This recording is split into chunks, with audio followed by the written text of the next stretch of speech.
Good morning. Thank you for having me. Can you guys hear me okay? Yeah, perfect.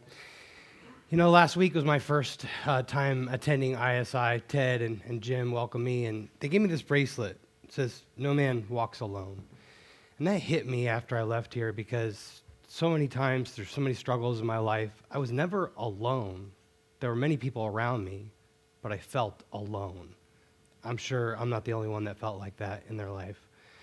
And so as I dwelled on that, and as I thought about the challenges and struggles that I've gone through, I thought back to my childhood. I had a pretty normal childhood, born in Chicago, moved to Arizona, pretty much grew up here. I got an older brother, 8 years older, mom and dad.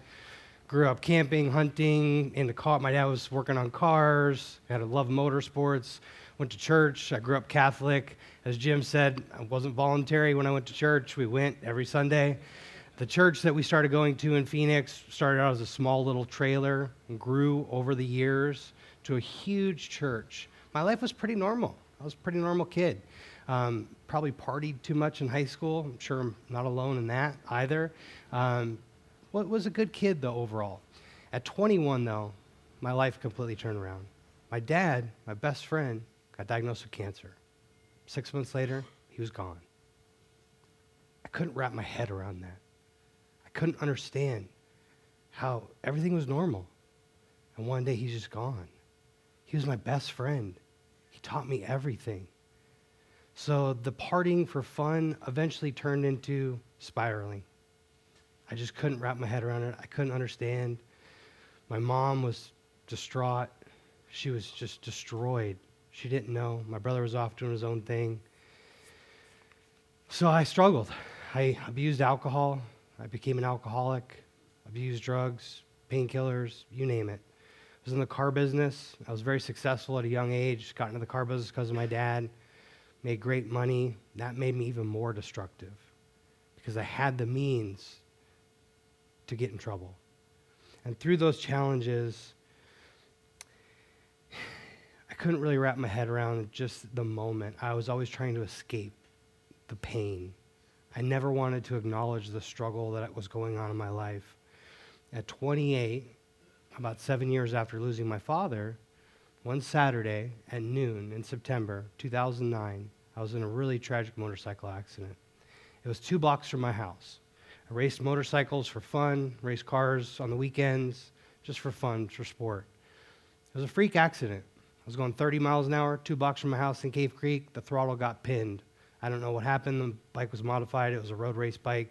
There were 3 12-year-old kids walking down the sidewalk. At least I had the wherewithal to know if I laid it down, pieces of the bike or the bike could fly and hit those kids and hurt those kids. So split-second decision, try and ride it into a retaining wall and bail off that bike. You can see the aftermath of that. The frame of the wheel grabbed my leg and sandwiched me between the bike and the wall. 30 miles an hour. My leg is severed. I'm not breathing. Bunch of other injuries. 3 12-year-old kids. One 12-year-old had his mom's cell phone. Immediately calls 911. I don't know about you guys, but when I was 12, if I saw that, I wouldn't know to call 911 right away. I would be in shock too. Lo and behold, a minute later, a passerby, happened to be a Vietnam veteran, an Army medic with his wife, driving to his son's house, who was my neighbor, pulled over, no questions asked, jumped out of his truck, tied his belt as a tourniquet around my leg. I still lost 40% of my blood.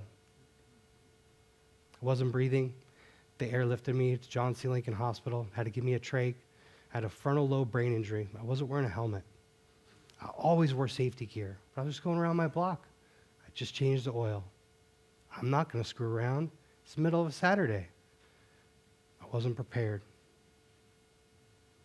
I woke up from an 8-day coma, and I was in shock. I didn't know where I was. I didn't know what happened. I didn't know I lost a leg. Got all these wires and cables coming out of me. I have no clue what's going on. So I jump out of the bed, and I try and get out of there. Fight or flight, right? Well, I fall on the end of my leg. I face plant. I knock my top front teeth out. I fracture a vertebrae in my neck. So I lay in the hospital. Left leg's amputated, right foot's broke, left shoulder's broke. I'm left-handed. My left hand's shattered. They had titanium rods in my hand. No top front teeth and a broken neck, basically. I would stay in the hospital for 3 months.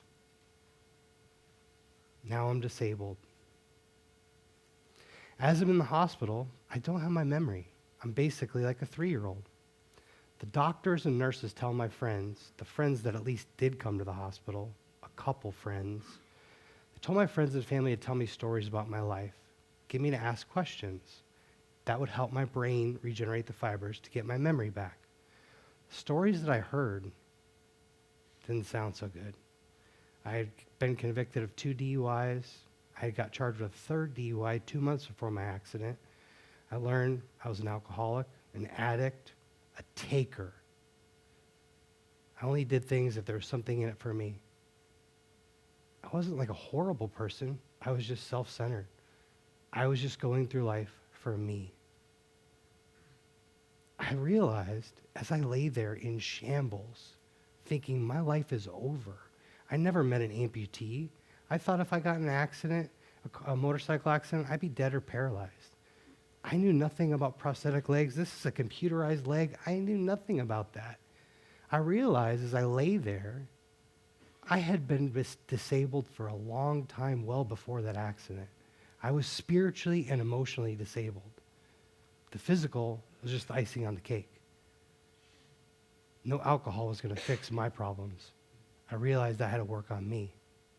In that hospital, Health South, it's now called Encompass in Scottsdale, 97th Street in Shea.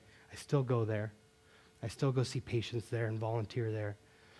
I was in therapy one day. One of my physical therapists was trying to get me to do arm exercises. I just got my first prosthesis. It was like a door hinge peg leg. He's trying to get me to do arm exercises with like 3-pound weights. I'm like, hey, dude, I know you're super smart, technically a doctor of physical therapy, but shouldn't I do leg exercises? I only got one leg left. Shouldn't I strengthen this leg? He goes, you don't understand.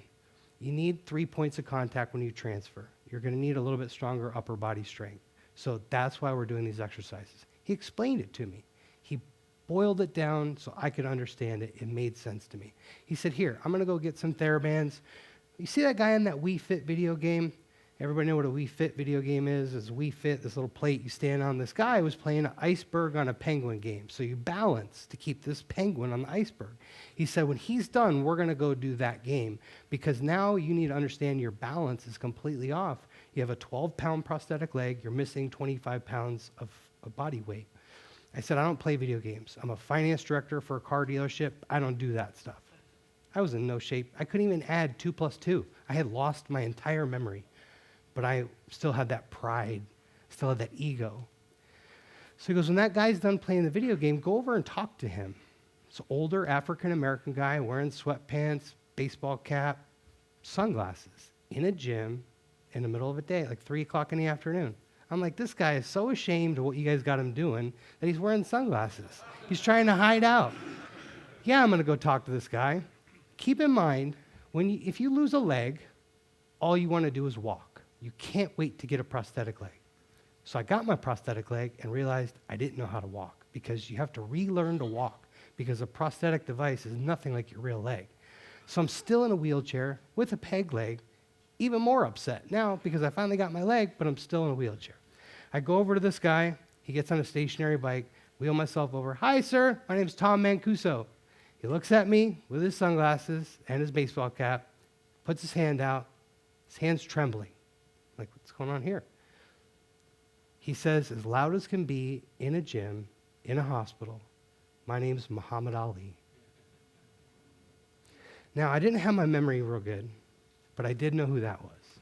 And I did know that man had the biggest ego pretty much in history. So as I wheeled myself away because I was in shock, physical therapist came back and said, did you meet that guy? I said, yeah, is that really Muhammad Ali? He said, yeah. I said, what's he doing here? I said, he's the greatest boxer of all time. He said, he understands. We know what he doesn't know. He comes here for Parkinson's therapy. He has Parkinson's. He understands. He's always had a coach. He's always had a trainer. He's always had someone to help him along in his endeavors in life. Someone to help walk with him through life. So as I lay in bed, the woe is me, my life's over. For 3 months, I would be in that hospital. I would understand the life I lived before, I couldn't continue. I lived a destructive life. While maybe alcohol didn't get me in that accident, that life led me to that destructive lifestyle. I realized, like Muhammad Ali, every time I would see him, I really wouldn't talk to him, but he would see me struggling. He would see me trying to walk with the prosthetic leg. He would see me struggling. And he would just look at me, nod his head. A couple times he even gave me like a fist pump. That meant the world to me. Just to know somebody had my back, was supporting me. I was so lost. So many people were there for me, but nobody was there. Nobody knew what I was going through. I just wanted to go home. I just wanted to get out of there. The day before I got released from the hospital, the social worker comes in and says, "Tom, do you have a 2-story house?" I said, "Yeah." She said, "Oh, we're going to release you tomorrow. But just so you know, above-the-knee amputees can't climb stairs. We can't release you to your house." I said, "Excuse me?" She said, "Yeah, I'm sorry." I said, "My mom showed me a picture. I have a little wiener dog. He's got like 4-inch legs. He can crawl up the stairs. Why can't I crawl up the stairs?" She said, "Oh, Tom, you don't want to live like that. Luckily, you tell me no. I want to prove you wrong. But how many people go through life letting others set limitations for them? How many people tell you because of what you've gone through, your life is limited? People judge us. But life is not about them. It's about us and Him. We need to remember that. The naysayers are just naysayers. They're just mosquitoes." I realized I needed to go find a reason why I survived. So I went back to church. I hadn't been back to church since before I lost my father.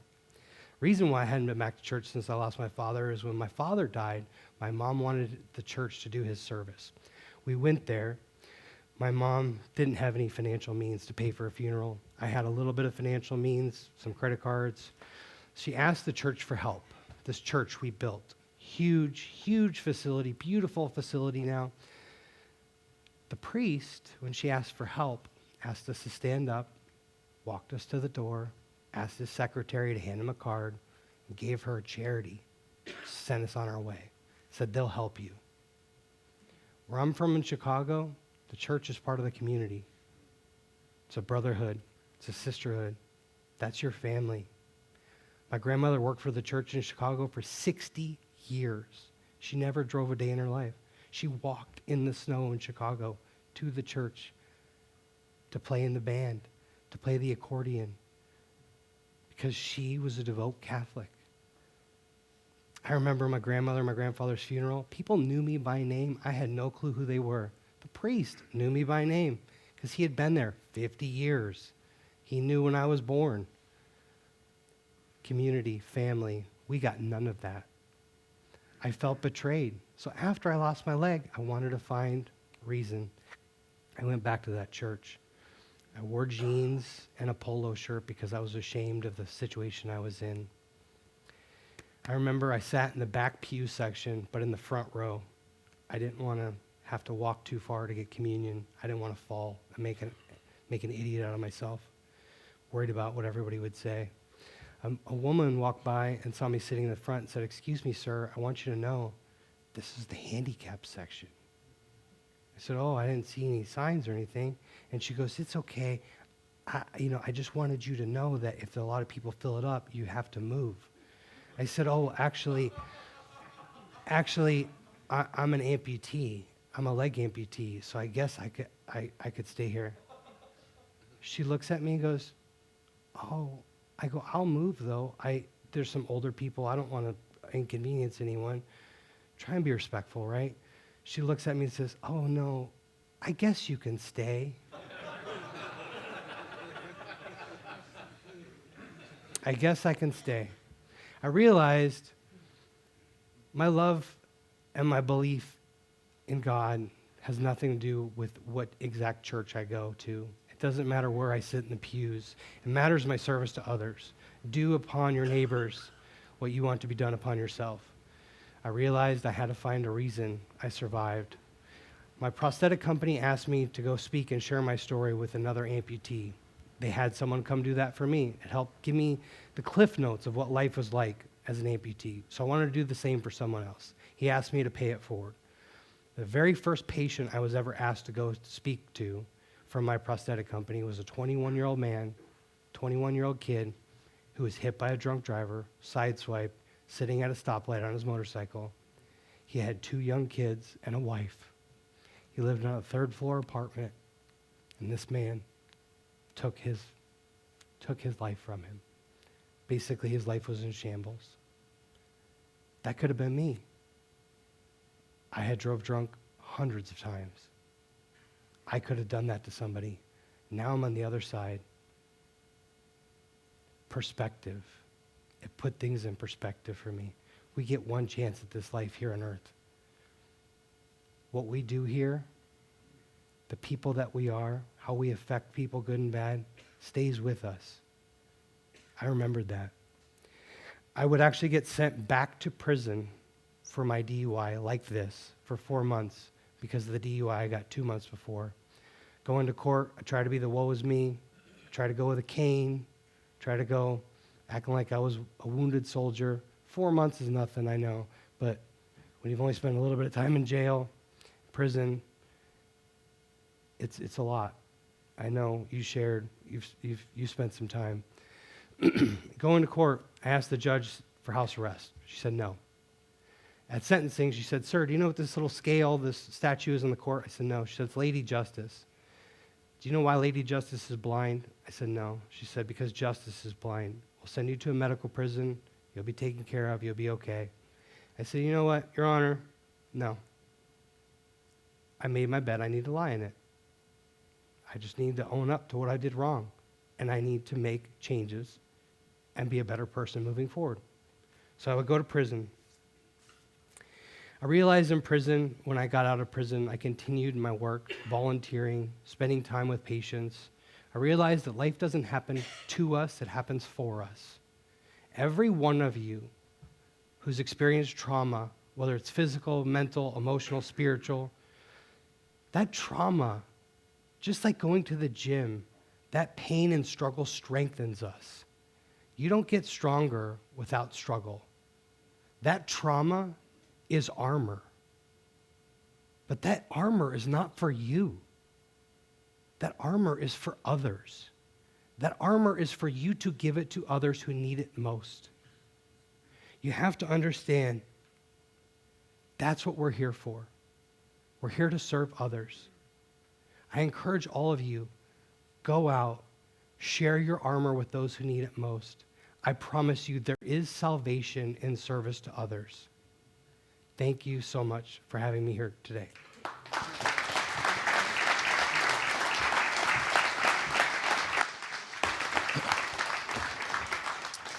Boy, if that doesn't wake you up, I had a cup of coffee this morning to wake up, but that wakes you up. Tom Mancuso, thanks so much for that talk and sharing your life with us.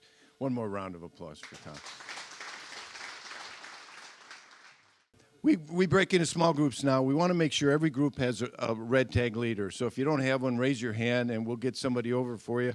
We want to move you from spectator to participant. One of the things that make this group unique, there are many, but one of them is we get a chance to hear what you have to say. We're interested in what you have to say about Tom's talk, and I'm sure it's going to generate a lot of discussion. Tom's put together some questions up on the screen, so make sure you go through those. So that's all. Let's break into our groups now. Make it a great day, guys.